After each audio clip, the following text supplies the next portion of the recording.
Hello.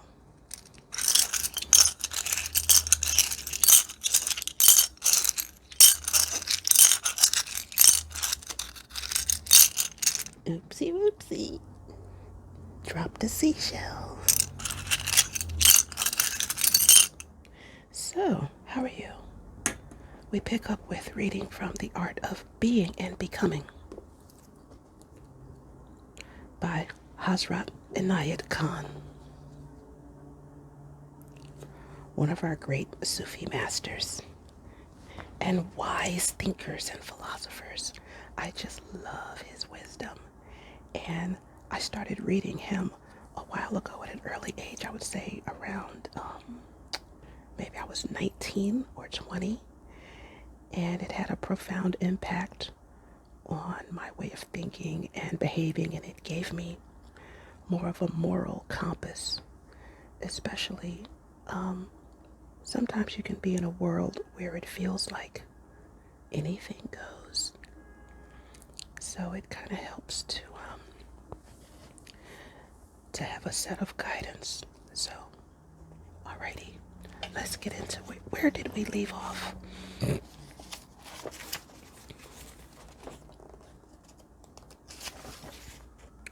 We're going to continue with chapter 19, which is called Our God Part and Our Man Part.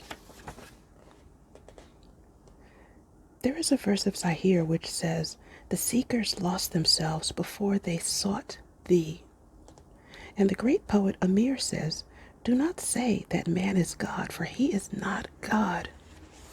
And do not say that a man is separate from God, for he is not separate." It is not difficult to have occult or psychic powers. To be virtuous is not difficult, nor to keep our life pure, but to be merciful, to be compassionate, to be human is difficult. God has many names: the Great, the Almighty, the Sovereign. But he is mostly called the Merciful and the Compassionate. In these qualities, we are never perfect, and we never shall be. One should go into one's room at night and repent of what one has done, of all the thousand bad thoughts one has had of friends and enemies. A Persian poet says, "The whole secret of the two worlds is in these two words: with thy friends be loving, with thy enemies courteous." If we have understood this, then this world is nothing. And if we have recognized that it is a passing thing, why not let others enjoy themselves while we look on? Why not let others put on a beautiful dress while we look at it? Why not let others eat a good dinner while we watch or stay in the kitchen to cook it? Why not let others sit in a carriage and we pull it, instead of sitting in it ourselves and making others draw it? Keeping our life noble means being merciful and compassionate. But it is the tendency of everyone to take what is best from another. Even in friendship, there is that tendency. All are seeking their own enjoyment and want to leave the worst to another. But if one is a seeker of God, one should take the opposite way, even if it is contrary to all the world. There are 3 courses one may take in life. The first is renunciation. This is the way of the saints and the sages. It means following in the ideal and accepting whatever troubles and sorrows and ill treatment may result. The second is selfishness, which means being more selfish than the rest of the world. The third is greatest and the most difficult. It is having all the responsibilities, all the cares of life, friends and everything, and being as unselfish and as good as possible, and yet just selfish enough not to be trampled upon. If a person is turning round in a circle, the first time he goes slowly, the second time he goes faster, the fourth time he goes faster still, and the fifth, sixth, seventh, or eighth time he will fall down. The first time he experiences the joy of turning, the second and third and fourth times he experiences it more and more, till at last he is drunk with it and falls down and experiences it to the full. This is what the universe has been doing, night and day from the creation till now.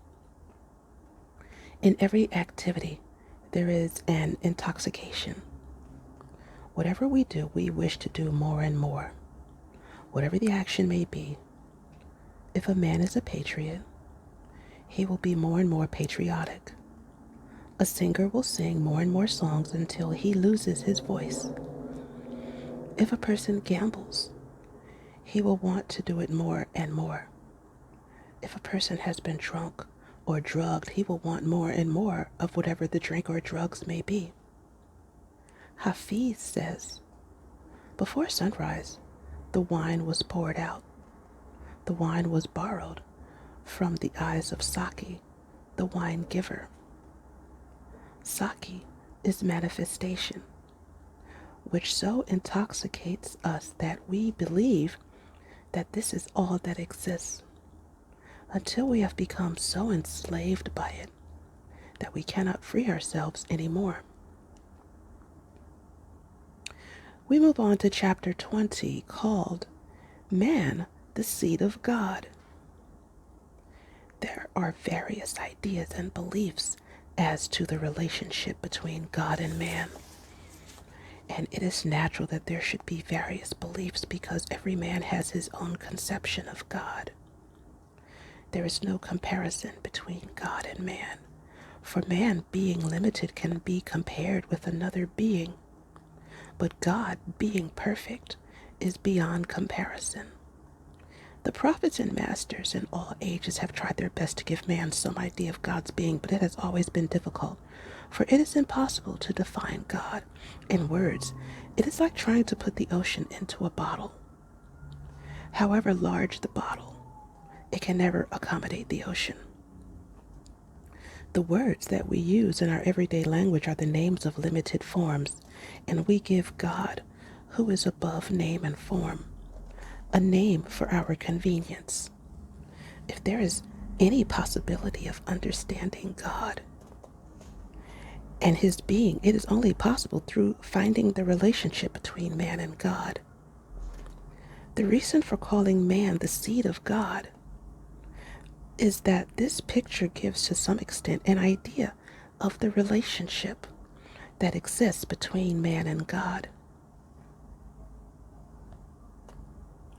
There is a root, there is a stem, there are branches, there are leaves, and there comes a flower.